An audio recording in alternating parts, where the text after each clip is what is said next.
Welcome to another electrifying episode of the Underground Nation podcast, hosted by the one and only host with the ghost, Bounce Ball Boogie. Tonight, we shine the spotlight on powerhouse artist Milyssa Rose. A singer, songwriter, model, entrepreneur, and unstoppable creative force. From award-winning tracks and collaborations with Lil Wyte, Savile Row, and Chubb Rock, to signing with Truth Records and performing at Centennial Olympic Park, Milyssa's story is one of resilience, passion, and reinvention.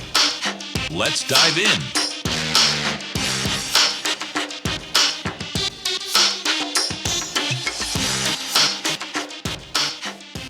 Ladies and gentlemen, boys and ghouls, welcome back to the Underground Nation podcast, where we shine the spotlight on the raw, the real, and the relentless. I'm your host with the ghost, Bounce Ball Boogie.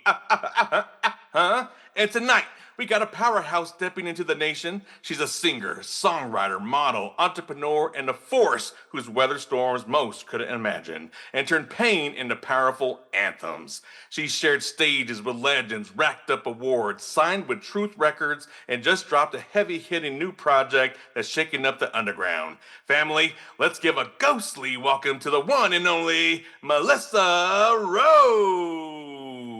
Thank you. Thank you so much. Thank you for having me. That is an intro for sure. Thank you. Well, you deserve it. You deserve the spotlight after sharing your music with us and us hearing those amazing jams. You deserve way more than that. So thank you for taking the time to speak with us. Thank you. Absolutely. It's an honor to have you. So, Milyssa, take us back. What's your earliest memory of music calling your name? When I was in kindergarten, I played a cat in a play. And that was when I've always been kind of like a ham on stage. And my mom noticed that. And so she got me into, modeling and acting and theater and voice lessons. So she kind of, how some parents like push their kids to the stage. Like I wanted to be there. So I was lucky that my mom wasn't a stage mom, but she recognized that was something that I was That's awesome. So you were already kind of naturally looking for opportunities while you're in school. You're like, put me in that play, teacher. Yes. That's awesome. I mean, it sounded like after reading your bio that you took on mentorship and you lost a mentor, D Cox. Yes. And you mentioned that being a very pivotal moment. My condolences, by the way. Oh, thank you. But how did grief reshape your art and your drive for all of this? I was honestly going to quit because I've been working with D for over 10 years and he was like a mentor, a friend. He wasn't a yes person. So if I came in there and I brought in music that he didn't like, he'd be like, you can do better than that. Or if I record something, he'd say, you can do better than that. You go back in and you get that right. And I enjoyed that. He was critical. He was hard on me because he wanted me to do the best. And that's hard to find because a lot of the times when you meet an engineer, they really don't care, right? They just press the button, whatever, collect their money and move on. And he was one of those that he said, I'm putting my name on this. So therefore, if I'm recording you or producing you, I want it to be hot. So if it's not hot, it's not leaving here. And he was not doing well health-wise. Unfortunately, he was hospitalized and he ended up passing. And when that happened, honestly, I didn't want to do music anymore because one, the industry is not exactly, people are not really on the up and up all the time. And I trusted him. And I thought about quitting, but I had a dream and he was in it and he told me that we weren't done yet. And so I'm back. What was the time period between you taking a break and having that dream? I would say about a year. Okay. I didn't do that much for a year. I didn't perform out. I didn't do anything really. And then I started learning how to record myself. And I actually put something out on Facebook that said, hey guys, what kind of mic do I need? Or what do I need?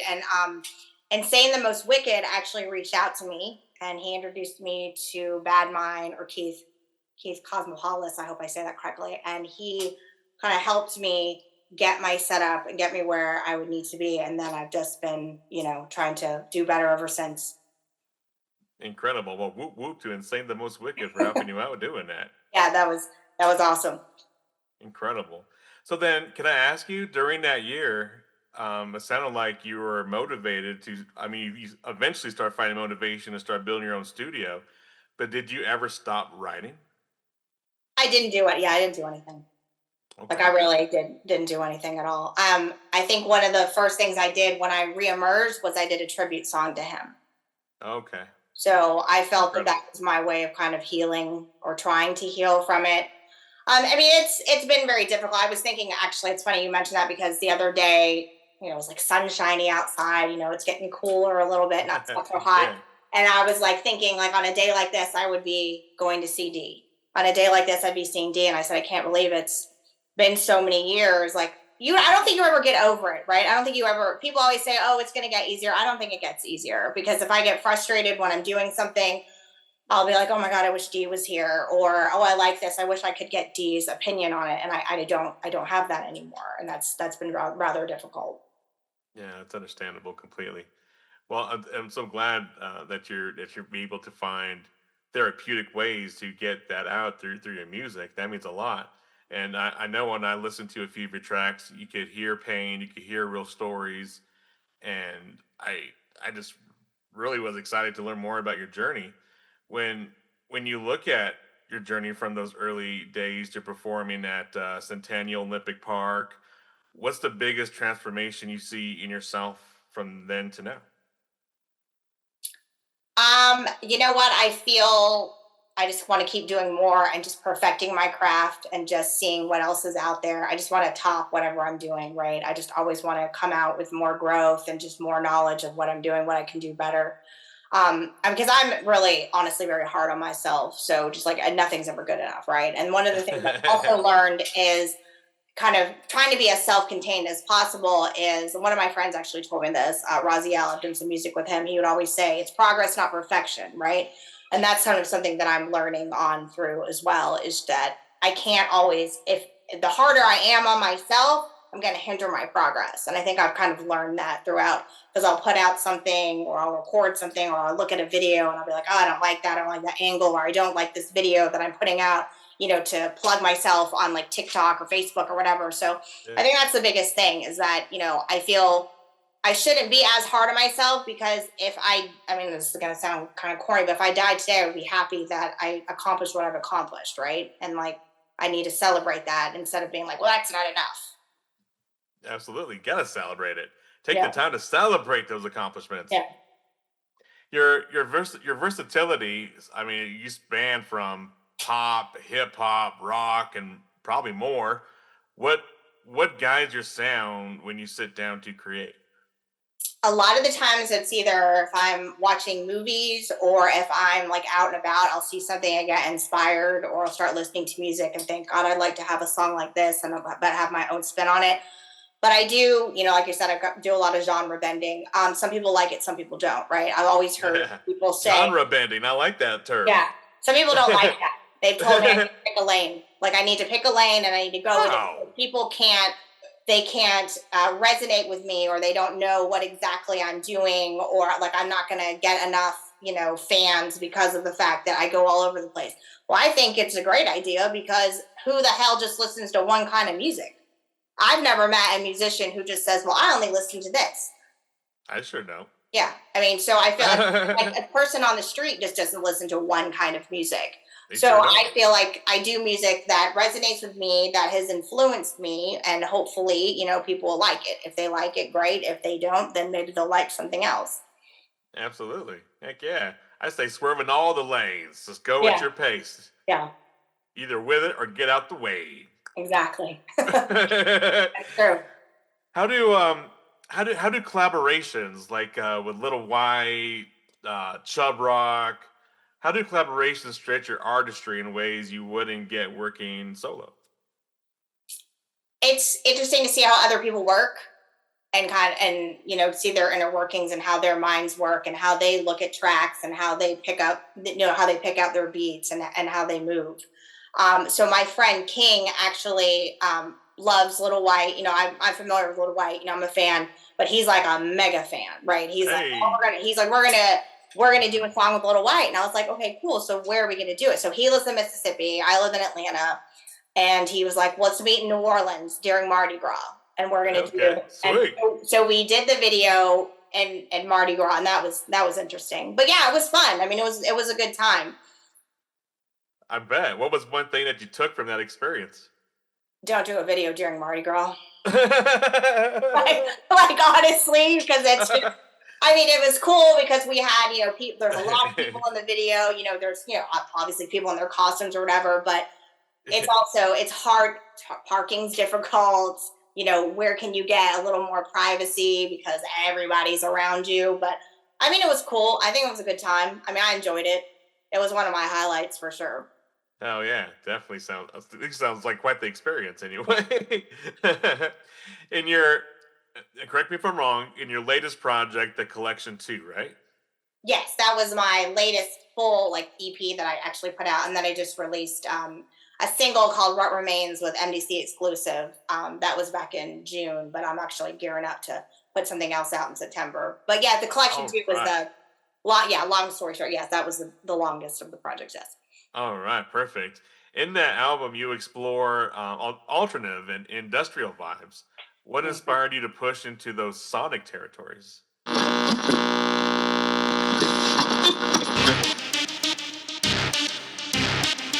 If you're vibing with the sounds and story of Milyssa Rose, don't stop here.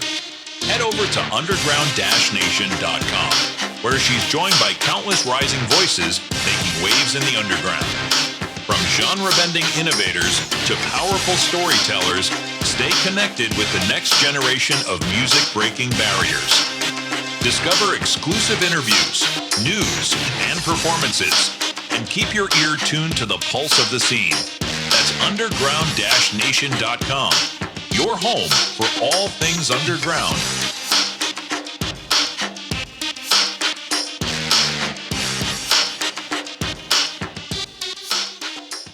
When I was growing up, I listened to a lot of Nine Inch Nails and Ministry, and used to drive around and my favorite bands. Yes, my friends Prelude, and we would just listen to all kinds of music, Tori Amos, industrial, whatever.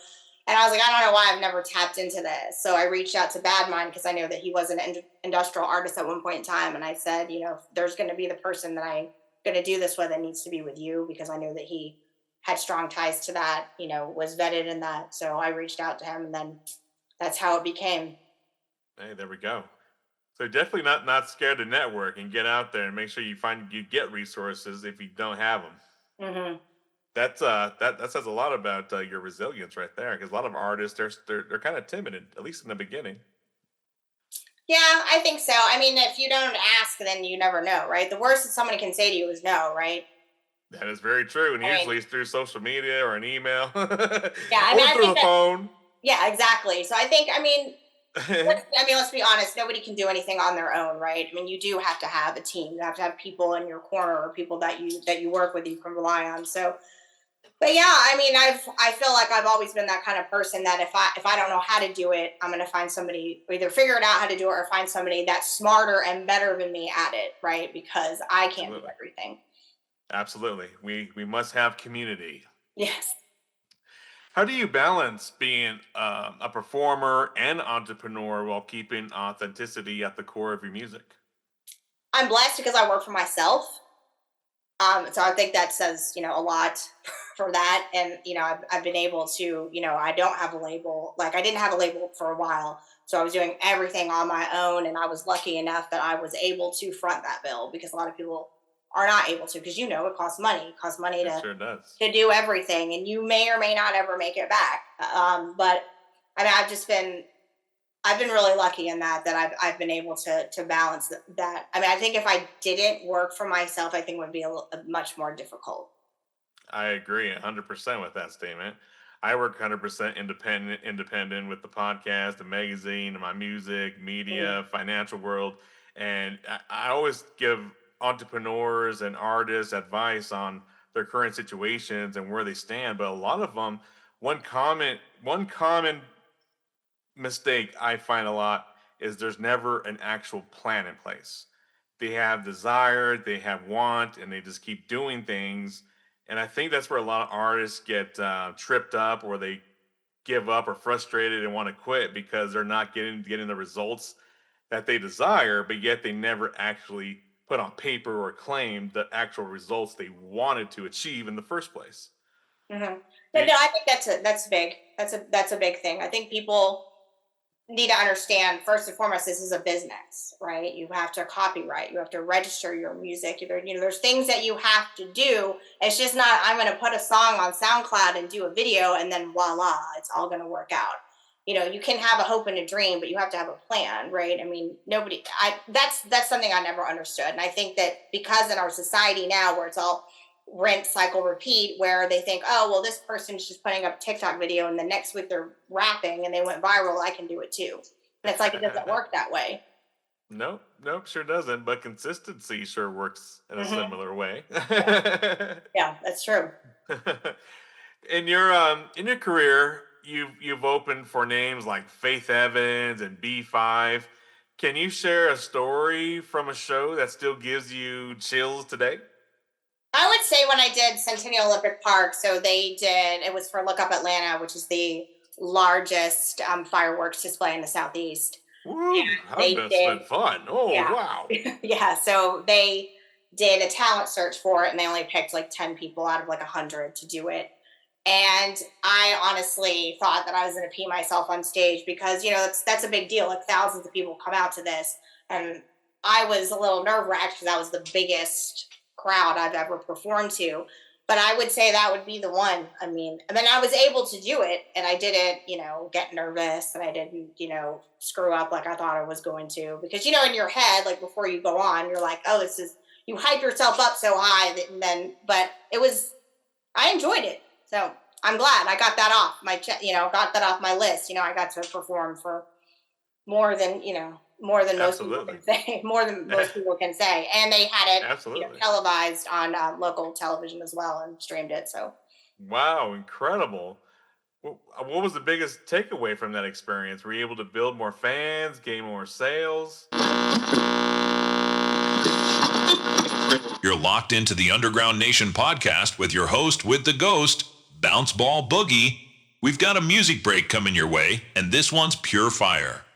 Turn it all the way up, because this is a powerhouse artist, Milyssa Rose, with her track Alley. Stay tuned, the underground never sleeps. I'm really sick of all you social media warriors. In fact, I'm sick of people in general.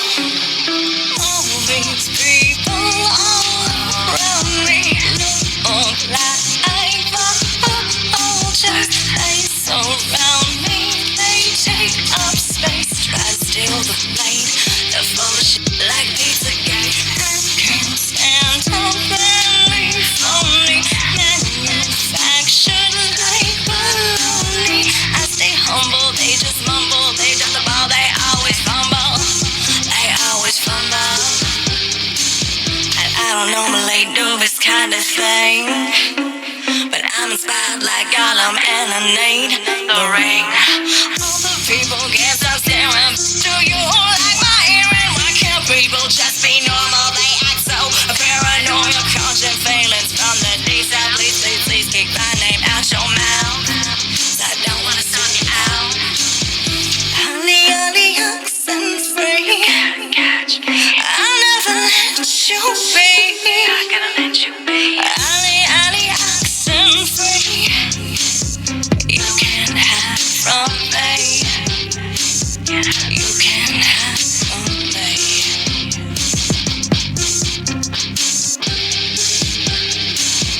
On the internet, people so corny. Emails all the same old story. Name drop.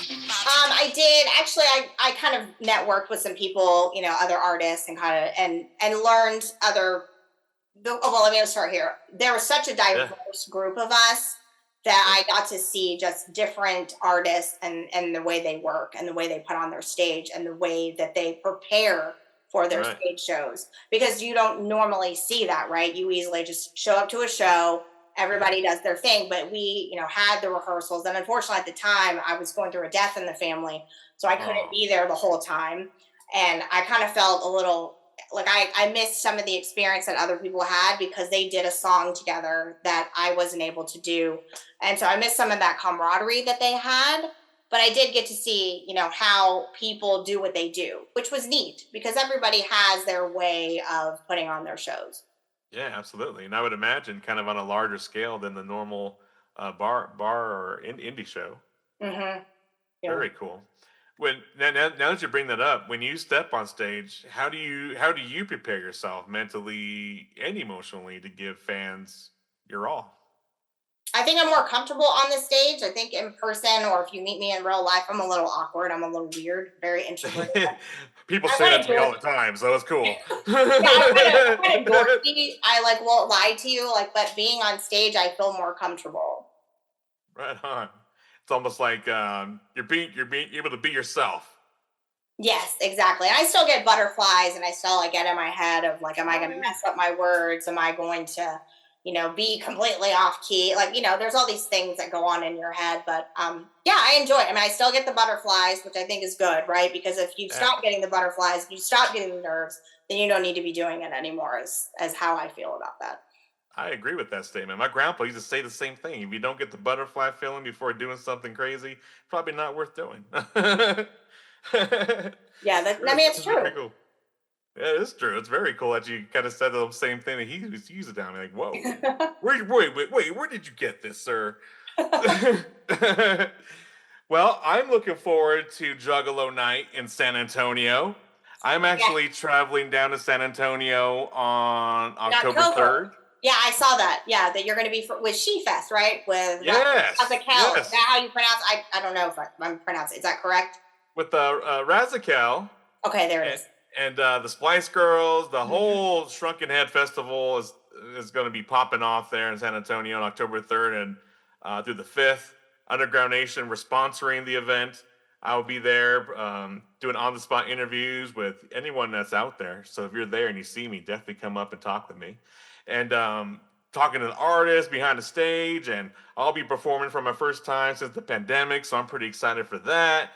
And yeah, San Antonio seems to be hot right now. I'm really excited to go down there.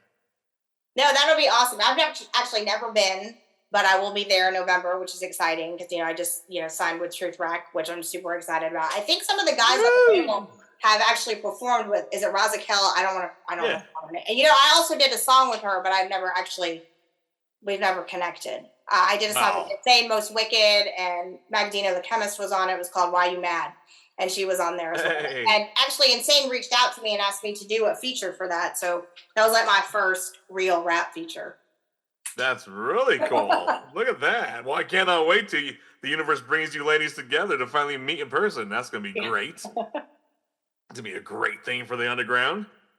So, what kind of energy should fans expect from Milyssa Rose live set in Juggalo Night in San Antonio? Oh, well, I'm all over the place, really. I have a lot of energy. Like, I always feel like I'm crawling onto my skin. But yeah, I'll probably do, across the board. I'm going to also kind of tailor what my set to, where what I'm doing. But I'm probably going to, I don't know. It's going to be interesting. I think there's going to be a lot of energy. It's going to be wild. I think I'll just be a big ball of energy, really, like I always am.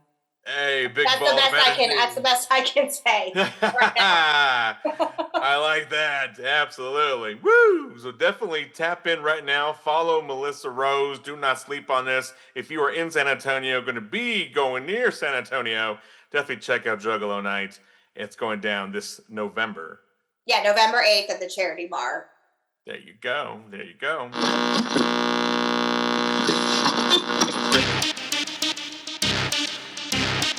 The underground never sleeps, and neither does the movement.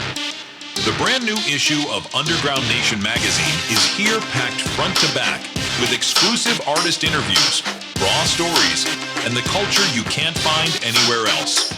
If you live for the underground, the music, the grind, the lifestyle, this magazine is for you. Don't wait. Don't sleep on it. Support the movement and grab your copy today at ugnstore.com.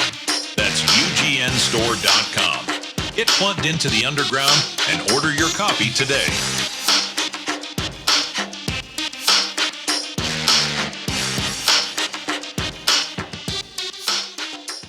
You've tied your music to major causes like your anthem "Fierce and Fabulous" for Wow Ministries. Mhm.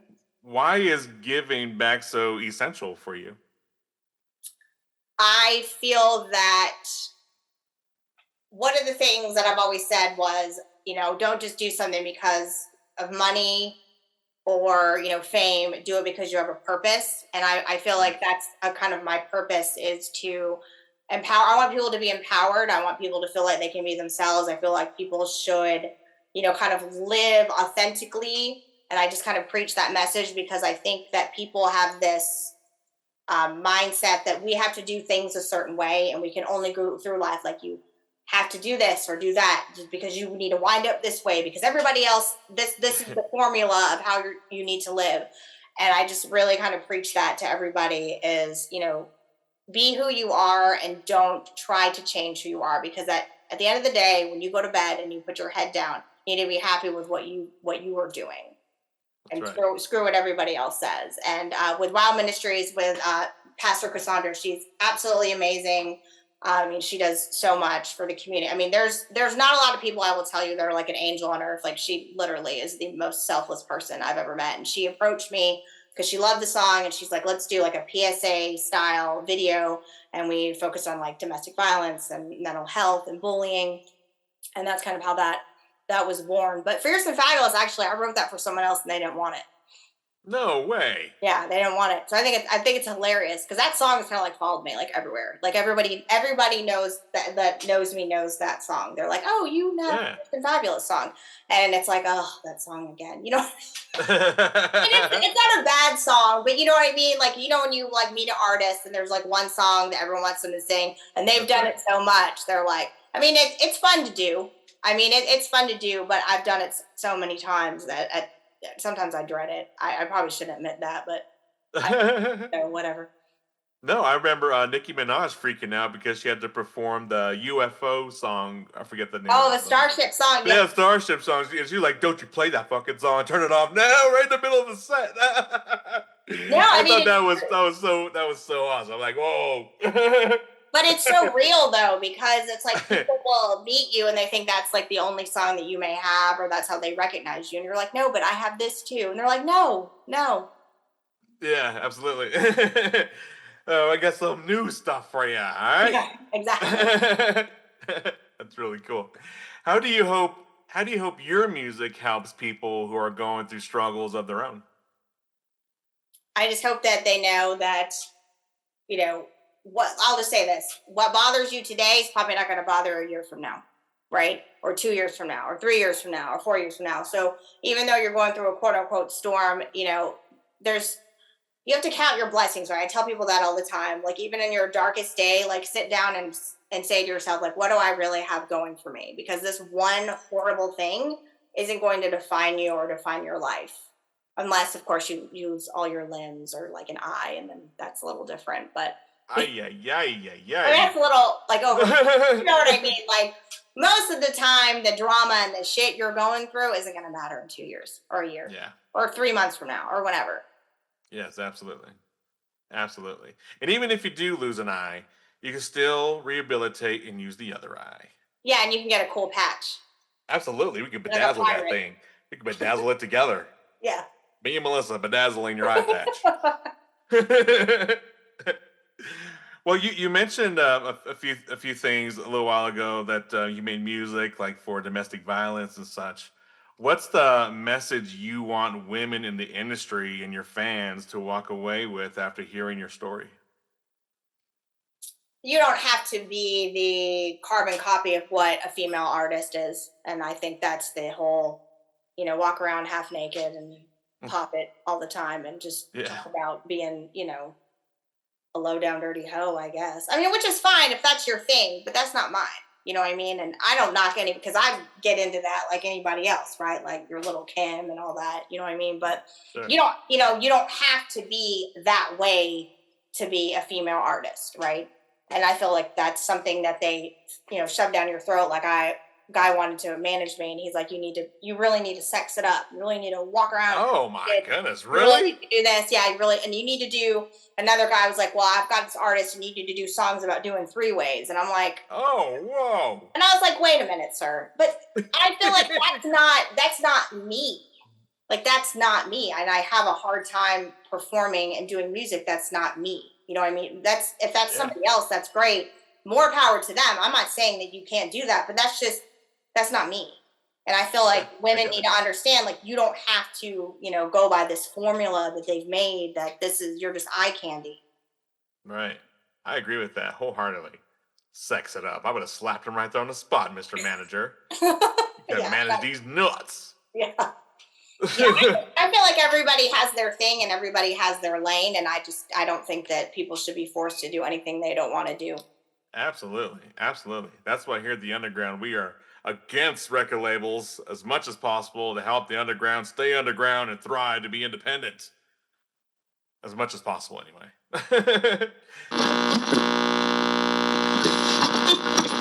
You're tuned in to the Underground Nation podcast with your host, with the ghost, Bounce Ball Boogie. It's time to crank it up. Here's Milyssa Rose, bringing the heat with her explosive track, Set the World on Fire.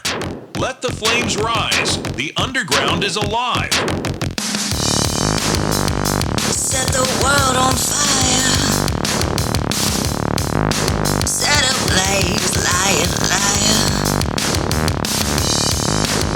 You cannot stop the surge. Death is near, it feels like the purge. People against people. Divided by beliefs, police by the face. Mindless fools in control. Idiots are striking gold. Greed and self-centeredness to kill all the innocent.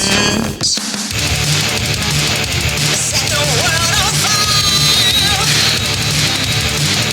Throw the fuel and watch the flame go higher. Set the world on fire. Throw the fuel and watch the flame go higher.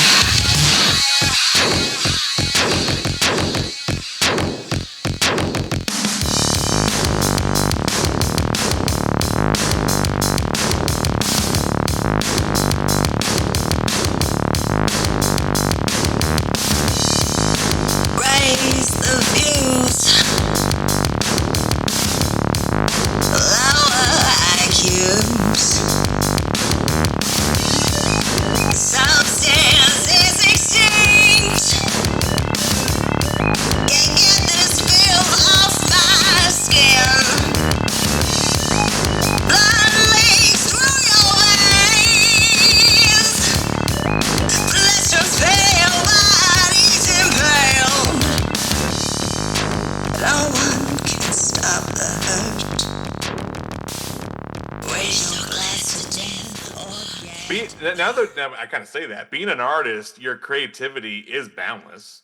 But how do you personally navigate the business side of music, like budgeting for projects or planning your next moves? I think I'm a planner and I think about it and, I think about, how much I want to spend on something or what I want to do, with it. So I've been pretty good with that. That's really cool. Fortunately. Can I ask, because you're now kind of seeing both sides, and I mean being independent and now working with a record label, right? Mm-hmm. Have you seen any kind of difference, or maybe with support on the financial end from the business or from the record label's perspective? I feel that now I have, a network of people that I can rely on, that I can get feedback from, that can help me assist with things I normally wouldn't be able to, like, with the video editing or production. Now I have that, like, in my pocket, if you will. Like, I know that I can call upon them and they can call upon me and we can work with each other that way. Right. So that's definitely a blessing for sure. Right. So it's not so much of a financial blessing; it's more of a resourceful blessing. I look at everything as more like resources as opposed to, I'm going to rely on this person for X, Y, and Z. Like I really enjoy working with people because of their creativity and what their feedback and what their ears hear, but I don't hear. Or if I'll send something and they'll be like, "Oh, Milyssa, I don't like that. You need to do this," or "I feel like you can work. Let's try this," and just So I just get a fresh set of ears on what I'm doing, or like my visuals. If I send them something. Okay, well, I'd like to see you, wear another outfit and do another location, because that'll add. You just hear that, and it's like, oh, okay, cool. I didn't think about that. That's something I didn't think of, because like I told you, I've been very self-contained, so I didn't really have this network of people that I could call and have to assist me. But now I do, and they all have their expertise and things. So that's oh my goodness. So things are just about to start going and snowball effect. and I feel more motivated now. Like I feel more motivated. I will tell you, I feel like I'm in a good place. For a while, I did not feel like I was in a good place. I kind of felt like I was all by myself, like a fish out of water. Now I feel like I have a quote unquote home, which truth rap. Hey. I feel like I have, they're like, I'm the only female. So it's like I have brothers. I always wanted a brother. Now I have several of them. Woo-wee. So watch out there, gentlemen. Approach with caution. Well, with that said, being kind of launching everything with the new label and a new era, sounds like, if you could invest in one area to grow your career faster, marketing, merch, touring, or production, where do you feel is the next move? I would like to tour. I think that would be a big one, or kind of open up, for like bigger shows. I mean, I do a lot of independent shows, a lot of indie artists, but it would be nice to kind of, maybe open up for a bigger name artist. Absolutely. Has there been any discussions on possible tours after the Juggalo show in San Antonio? We have been talking about different shows and things in the works, but we're really trying to figure out like what makes the most sense, right? Yeah. That's also too, right? You have to think, like as like with even features, like let's just say you want to do a feature with somebody, is that person really aligned with your brand? Right. Because if you go and do, a show with, you put me in front of like a bunch. Well, this is just a random example, like a Taylor Swift fan, I might not fare well, right? You know what I mean? It all has to make sense, and that's a big thing too. Like people approach me about shows, and they're like, "I want you to sing at this and this," and then I know that I'm not going to be a good fit. Well, I can tell you could rock a Taylor Swift audience before I could. Shit. Rock that thing. Yeah, I mean, we're trying to figure out what makes sense, right? Because that's the big thing. What's going to be good for the brand? What's going to be good for the label? What's going to make sense? Absolutely. Well, sounds like you're at a pretty fun stage with this band of brothers, and I'm very excited to see everything that you're going to be rolling out going into next year. All right, thank you. I appreciate that. Absolutely. And the Underground Nation wants to support you as much as possible. So please, going forward, any singles, merch, tour announcements, please send it all over. We'll love to help you share it out to the masses. Okay, awesome. And likewise, too. I mean, it's all about, networking and helping each other out. So, yes, for sure. That's right. Network builds your net worth. Yeah, that's true. And I do, and I know that the label, I think, is probably going to reach out to you about getting some artists on and submitting their. Yeah, bring the whole band of brothers. Come on over. We'll set up a time. We'll have a big old shindig together. Bring out the barbecue, boys. So, Milyssa, when you think about your legacy and for your family and community, your fans, what does that look like for you, and what do you want to be remembered for?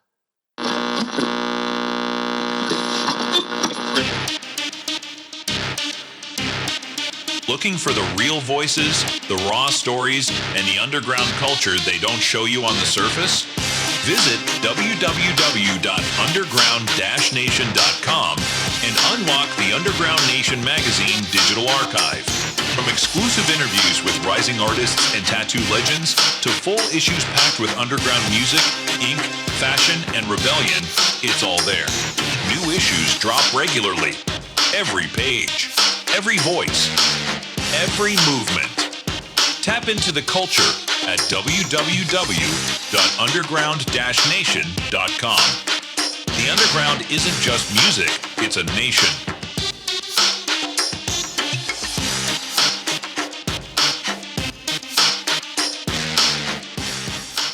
I just want to be remembered for trying to promote just being authentic and just being who you are. I know that may sound like I'm like in a pageant, but I preach that to everyone all the time. It's just like you've got to be yourself in an industry that wants you to follow a protocol of what things need to be. I feel like that's big. You need to make sure that you remain authentic and to your art and to yourself and to your fans.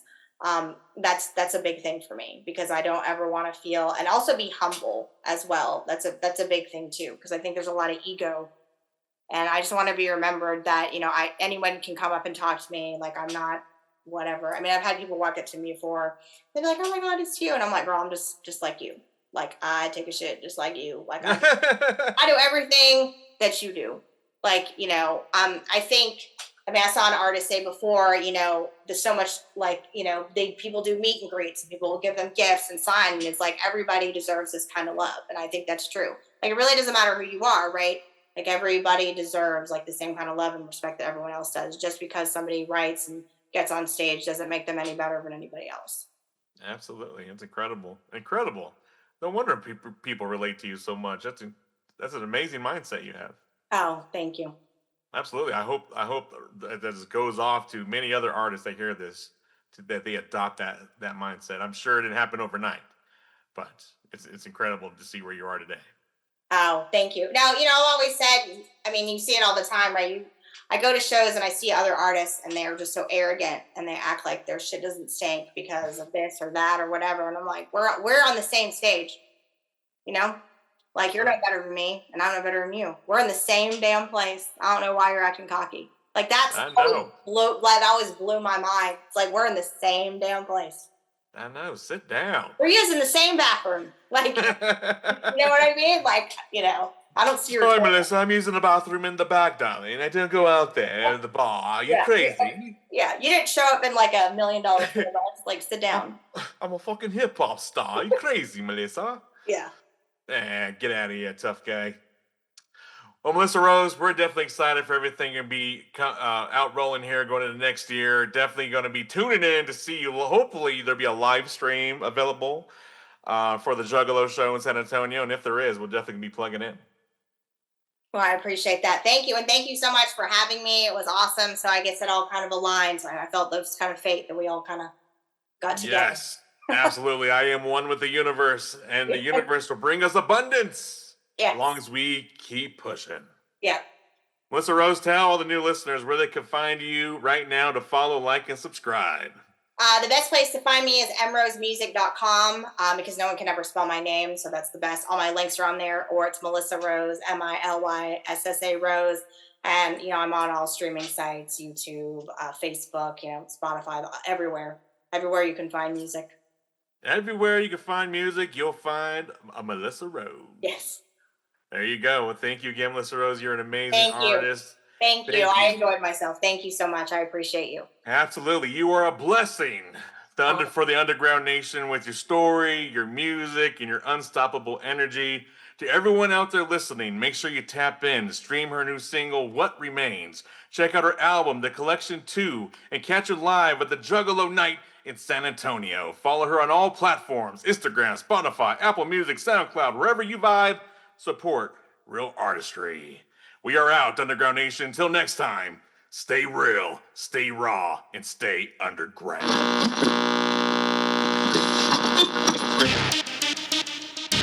That's a wrap on today's episode of the Underground Nation podcast with your host, with the ghost, Bounce Ball Boogie. Big thanks to our guest, the powerhouse, Milyssa Rose. Be sure to like, follow, and subscribe to her on all platforms and keep supporting her journey. And don't forget to visit underground-nation.com for more rising voices, news, and everything underground.